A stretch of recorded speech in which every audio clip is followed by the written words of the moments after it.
Alors, moi je vais partir par l'une de vos interventions, un morceau de votre intervention.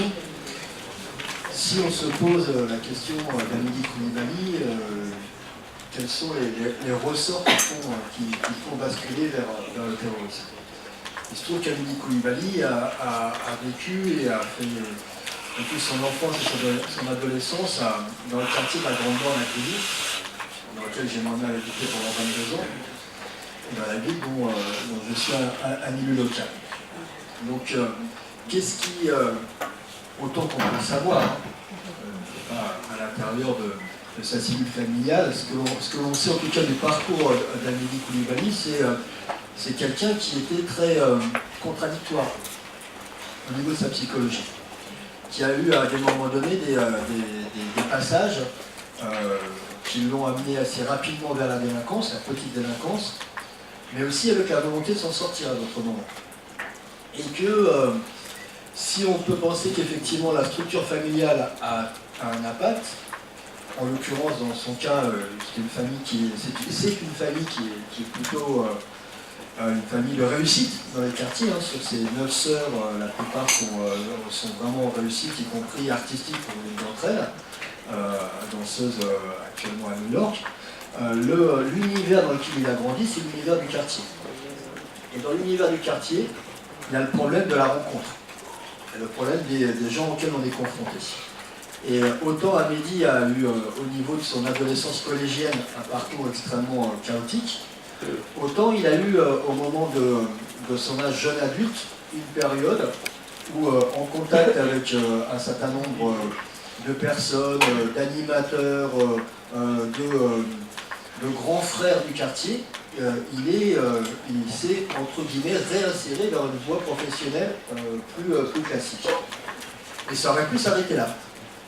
Comme c'est le cas pour 90 à 95% des jeunes qui habitent nos quartiers, qui peuvent, pour un certain nombre d'entre eux, flirter avec la petite délinquance à des moments donnés, avoir quelques accros dans leur parcours éducatif, mais qui, au moment de l'entrée dans l'âge adulte, vont, au gré d'une activité professionnelle, au gré d'une rencontre familiale, au gré du fait de créer un foyer, continuer tout à fait classiquement leur vie et devenir des citoyens comme les autres. La particularité d'Amélie Coulibaly, c'est qu'il a fait une rencontre, au moins à 2 reprises particulières, qui s'appelle la prison Fleury-Mérogis. Et si à un moment donné, Libération, dans un reportage plutôt bien fait d'ailleurs sur la cité de la Grande Borne, a posé la question de la fabrique de djihadistes, en posant la question, est-ce que des quartiers comme cela sont des fabriques de djihadistes? Nous, on est en droit de se poser la question de savoir si la prison n'est pas une fabrique de criminels, on le savait, aujourd'hui de djihadistes. Car le moment où ça a basculé pour Amélie au sortir de son 2e séjour à Fleury-Mérogis, c'est le jour où effectivement, c'est le moment où il a été naturellement mis en contact avec des personnes qui, eux, étaient, pour le coup, fermement, idéologiquement, pratiquement, militairement inscrits dans le djihad.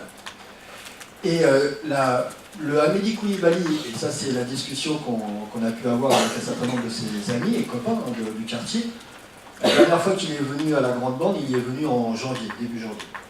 Donc c'était vraiment quelques jours avant les événements. Il a passé une soirée dans un café, chicha, comme il y a beaucoup moins dans les quartiers, et donc il a discuté avec un certain nombre de ses amis. Et c'est vraiment le 2e séjour de Fleury-Mérogis, c'est cette rencontre entre guillemets avec des tuteurs qui, de la vie et de la discussion qu'il pouvait avoir avec ses amis, a été un déclencheur, un basculement. Donc, la question de la rencontre, la question du parcours, elle est éminemment importante, et là-dedans, vous remarquerez que moi je parle de djihadiste et je ne parle pas d'islamiste ou d'intégriste. Car pour moi, la question de la religion n'a pas grand-chose à voir dans cette affaire. Mais ça, c'est une discussion qu'on pourra avoir dans le débat. Si on veut comprendre ce qui se passe dans des quartiers comme le quartier de la Grande Borne, juste quelques chiffres pour que vous les ayez en tête, et ce n'est pas propre à ce quartier. Les chiffres que je vais vous donner sont des chiffres que vous pourrez retrouver dans 60 à 80 quartiers de banlieue de grandes agglomérations françaises. La Grande Bande, c'est 12 000 habitants. Une ville qui vit déjà un enclavement urbain dans le fait que c'est un triangle qui est entouré par 2 nationales à 4 voies et une autoroute. Ça, vous avez déjà fermé l'aspect urbain et vous devez prendre un bus ou aller à pied une quinzaine de minutes pour aller jusqu'à la gare si vous voulez vous déplacer à l'extérieur du quartier. Deuxièmement, c'est un quartier très jeune au niveau de sa population puisque c'est un quartier qui compte 52% de moins de 30 ans. Mais qui compte y compris, et c'est un deuxième élément qui renvoie à ces notions de parcours, 35% de familles monoparentales et 12% de mères de moins de 20 ans. La moyenne nationale, elle est autour de 5%. Donc vous avez un quartier très jeune, de familles avec une partie, un nombre important de familles dont la structure est précaire, et en plus, très jeunes elles-mêmes dans leur maternité pour un certain nombre d'entre elles, de ces familles monoparentales. Ça, c'est pour la structure familiale, la structure de départ. Ensuite, vous avez un quartier qui, malgré qu'il compte 12 000 habitants, compte extrêmement peu de services publics. Pas de poste, pas de dispensaire, encore moins d'hôpitaux, pas de commissariat, pas de commerce, pas de restaurant, pas de salon de coiffure, pas de magasin de mode. Ça, c'est ce qu'on appelle la monofonctionnalité d'un quartier, c'est-à-dire des quartiers qui ont été construits dans les années 70 pour héberger des ouvriers qui auparavant étaient hébergés sur la petite couronne de Paris et que la hausse des prix du mètre carré et des habitations ont renvoyé comme ça sur un certain nombre de villes qui ont été construites pour les héberger, pour qu'ils y dorment. C'est le fameux site dortoir dont on parlait à une époque. Mais dans le cas de Grigny, c'est une situation particulière puisque c'est un village de 7 000 habitants en 1973 qui se transforme en une ville de 24 000 habitants en 1977. Avec une énorme copropriété, la deuxième plus grande copropriété d'Europe, et le quartier HLM de la Grande Bande, 3600 logements, 11 000 habitants. Ensuite, c'est les critères sociaux. 25% de taux de chômage, mais surtout 40% de taux de chômage chez les jeunes. 52% de moins de 30 ans, 40% de chômage. 25% de la population du quartier, soit 3000 habitants, sont au chômage. C'est en plus 50% des habitants qui vivent en dessous du seuil de pauvreté. C'est 10 600 € de moyenne de foyer fiscal, donc de revenu fiscal par foyer. 10 600 € annuels de revenu fiscal par foyer, donc par famille.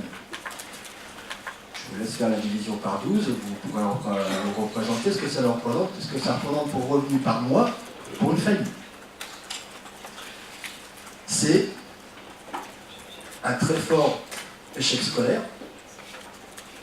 On sait que ça intéresse, il y a des évaluations souvent faites aux sorties de CM2 en mathématiques et en français, elles valent ce qu'elles valent, mais elles placent des tendances. C'est moins 20 points par rapport à la moyenne départementale sur les évaluations en français et en mathématiques. Et c'est, pour finir, 60% des enfants en sortie de collège orientés vers les filières professionnelles. Et au sortir, près de 50% pour sortir du milieu éducatif sans aucun diplôme. Voilà, ça c'est la structure sociale d'un quartier. Je vous le disais, les services publics, 11 écoles, 4800 enfants scolarisés. C'est à peu près le nombre d'enfants scolarisés dans une ville de 60 000 habitants, dans les strates classiques. Un médecin, une pharmacie, pour 12 000 habitants, pour 11 600 habitants exactement.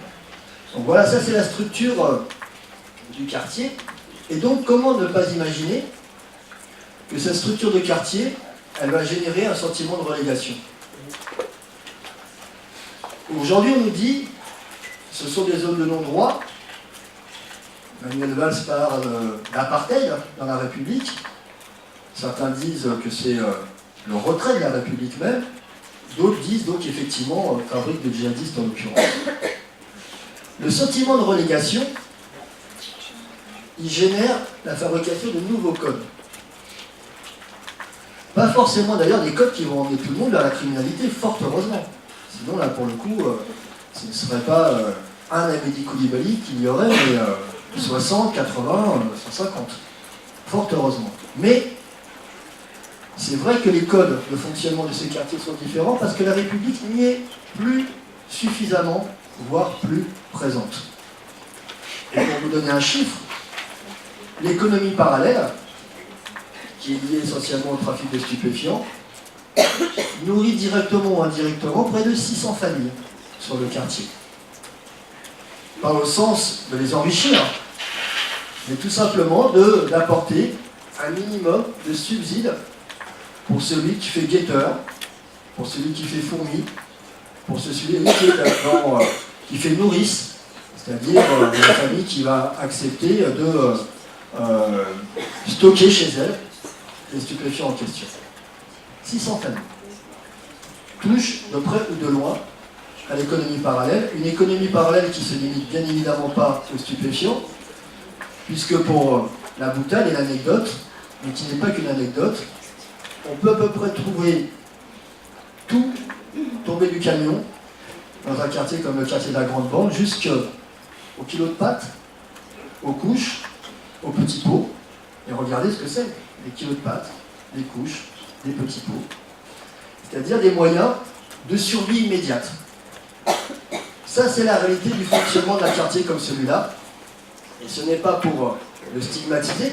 Je vous ai dit que j'y habité pendant longtemps et j'en suis heureux, j'y ai très bien vécu. Et je reviendrai sur les éléments justement fort heureusement positifs. Mais ça, c'est la réalité d'un quartier dans la République française. Et donc, lorsque vous nous parliez de République à deux niveaux par rapport au sujet algérien, c'est vrai qu'on a le sentiment aussi, il y avait un certain de vos propos qui résonnaient par rapport à cette notion de République à deux niveaux que vivent un grand nombre de nos familles sur un quartier comme le nôtre. Et puis après, pour finir, c'est le rapport à un certain nombre d'institutions qui est exclusivement basé sur le principe de l'urgence. Un médecin dans le quartier, ça veut dire que l'essentiel des interventions se font au travers du SAMU et des pompiers. Notion d'urgence. Pas de commissariat, cela signifie que les interventions de police sur le quartier se font à chaque fois sur des notions d'urgence. Pas de police de proximité, pas d'îlotage, pas ce que vous pouvez connaître du policier à visage humain que vous pouvez rencontrer. Dans nos quartiers, dans ce quartier, la police, comme les pompiers, comme le SAMU, interviennent avec la peur au ventre et le souci d'en ressortir le plus vite possible. Et ça aussi, ça crée de la zone de non-droit, en tout cas, ça crée une république à différents niveaux, pour ne pas dire une république de l'apartheid. Alors forcément, après, on va se poser la question de est-ce que ça produit de la criminalité, ou est-ce que ce type de situation produit de la criminalité, est-ce que ce type de situation produit de la criminalité politique telle que le terrorisme? Potentiellement, oui, évidemment. Il y a beaucoup plus de risques de basculer dans la délinquance, puis dans la grande délinquance, puis dans la criminalité de droit commun, voire dans la criminalité politique, lorsque l'on habite dans un quartier de ce type, avec ces critères sociaux, et que l'on risque, en plus, de rencontrer au gré d'un séjour, de vrais professionnels de la criminalité, dans la prison de Fleury-Mérogis, qui est distante d'à peu près 3 km du quartier lui-même. Mais fort heureusement, il y a les aspects humains, psychologiques, familiaux, les bonnes rencontres, et l'attitude morale. Et fort heureusement, l'immense majorité des habitants d'un quartier comme celui-là, comme de 60 ou 80 quartiers de France, parce qu'ils ont une éthique, une morale, un sens de la famille, un accompagnement, ne basculent pas dans la criminalité, de droit commun ni politique. Mais le risque existe. Et donc, il est de l'ordre de la responsabilité de la République d'éviter de fabriquer le terreau du terrorisme. Il est aussi de l'ordre de la responsabilité de la République de ne pas stigmatiser l'immense majorité de ceux qui ne basculent ni dans la criminalité de droit commun, ni a fortiori dans la criminalité politique, et qui au contraire sont des exemples de vie au quotidien. Et c'est là que vous entrez en jeu, vous aussi, mesdames et messieurs les futurs journalistes. Car souvent, on a coutume de dire que ces quartiers-là sont hostiles aux journalistes. En fait, ces quartiers sont hostiles par méfiance à tout ce qui vient de l'extérieur, a priori. Mais je viens de vous expliquer pourquoi. La police, c'est de l'intervention. Lorsqu'il y a des événements, des émeutes, les pompiers, c'est de l'intervention lorsqu'il y a nécessité à sauver quelqu'un. Les forces de médecine, c'est de l'intervention urgentiste. La seule institution présente d'une manière régulière dans les quartiers, ce sont les écoles. Et donc, vous, journalistes, quand vous arrivez dans ces quartiers, vous êtes aussi un élément extérieur. Et vous êtes un élément extérieur qui va générer de la méfiance, voire de l'hostilité, pour deux raisons. D'abord parce qu'un certain nombre de vos prédécesseurs ont fait du sensationnel sur ces quartiers. Et surtout parce que vous arrivez lorsqu'il y a crise. Personne ne s'intéresse à ces quartiers d'un point de vue médiatique lorsque cela va bien. Personne ou quasiment ne fait référence aux 150 associations présentes sur le territoire, aux 300 enfants inscrits dans les cours de soutien scolaire, à ceux qui font du sport, à ceux qui ont remporté dimanche dernier à Miami 12 médailles de grappling à partir d'une association sportive issue du quartier. Personne ne fait référence à ces réussites-là. Personne ne fait référence médiatiquement à ceux qui ont des masters, qui ont des diplômes de médecine, qui sont professeurs, philosophes. Personne ne fait référence à même ceux qui deviennent journalistes, pourtant issus de ces quartiers. C'est le cas de ma fille, c'est pour ça que j'ai un petit a priori positif avec vous, même si elle vient d'une école concurrente de la vôtre, puisqu'elle est sortie de l'école de journalisme de l'IEP. Mais ça, ces éléments-là, ces éléments de réussite, personne médiatiquement n'en fait état. Et donc forcément, lorsque vous arrivez dans un quartier comme celui-là, vous portez le poids de l'antériorité et le poids du fait que du traitement médiatique. Qu'est-ce que je peux dire par rapport à ça pour finir, pour ne pas exposer le temps? Deux choses à vous dire. Celle qui vous concerne plus directement,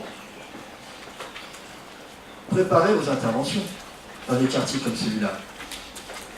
Nous, régulièrement, on voit des journalistes errer. Et c'est vraiment le mot. Parce que vos rédactions, dans des logiques d'urgence, vous envoient, et c'est souvent les plus jeunes, tant qu'à faire, peut-être votre expérience, vous envoient pour couvrir le quartier. Allez, Coco, Cocotte, prends la cam, prends le Nagra et descends sur le terrain. Oui, ok. Et donc on voit régulièrement des personnes comme ça arriver, faire le tour du quartier, brandir leur micro devant un peu n'importe qui, à n'importe quel moment, dans n'importe quelle condition. La plupart, ça les fait rire, la plupart des habitants, puis certains, ça les énerve. J'ai eu l'occasion, quelques jours après la manifestation du 11 janvier, non, quelques jours à la veille de la manifestation du 11 janvier, d'être alerté par un jeune qui connaissait ma fille, qui était du même collège, etc., qui m'a dit qu'il y avait dans une des caves de la Grande Borne une journaliste d'une agence de presse étrangère qui avait été soulevée, comme on dit, parce qu'elle s'était pointée à 22h dans le lieu de vente de drogue, caméra au point. Et que le jeune me disait, ma fille me disait que le jeune lui avait dit, on se connaît, dis à ton père qu'il vienne la chercher parce que franchement, il va lui arriver malheur. On est allé, voilà, bon, elle est sortie entière, il n'y a pas de souci.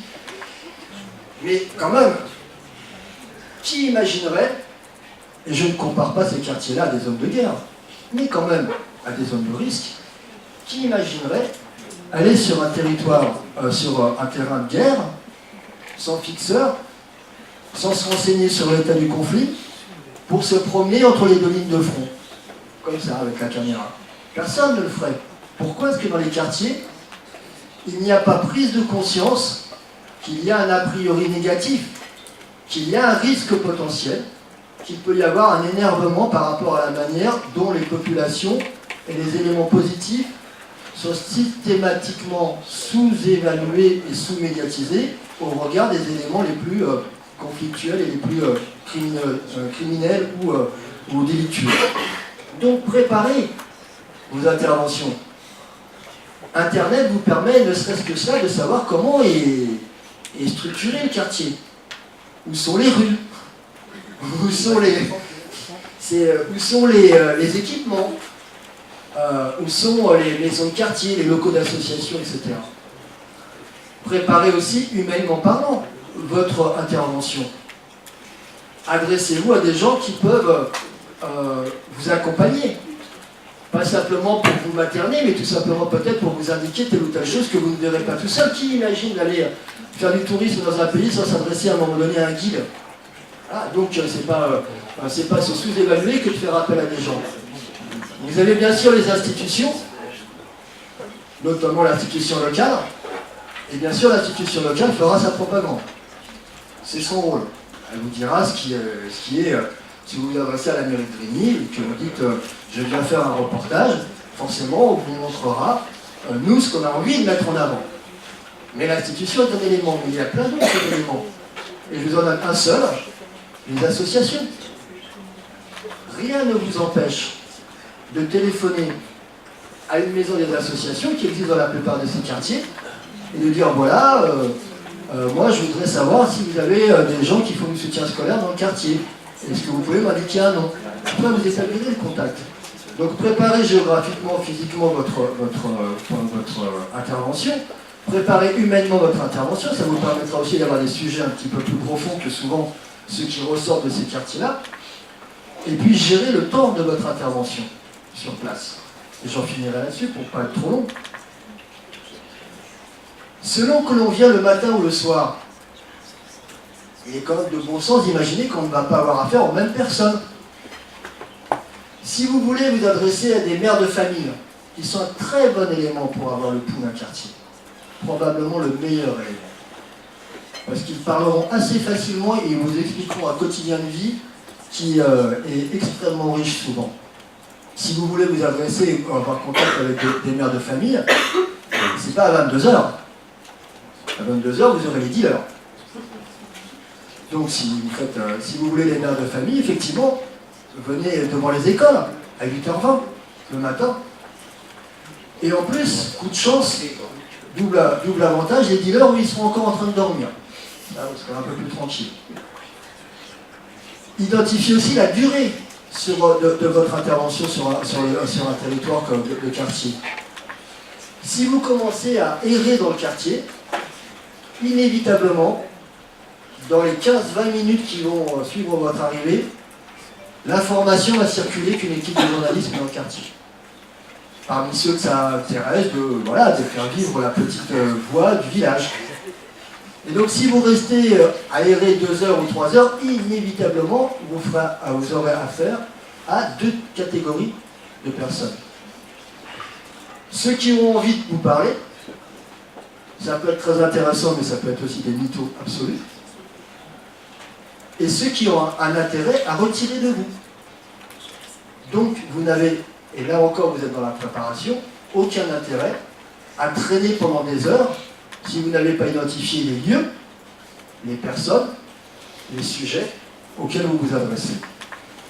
Vous avez une responsabilité en tant que journaliste, non pas de faire la propagande de telle ou telle mairie, ou de nier les problèmes, je vais commencer par ça, qui existent bien évidemment dans ces quartiers.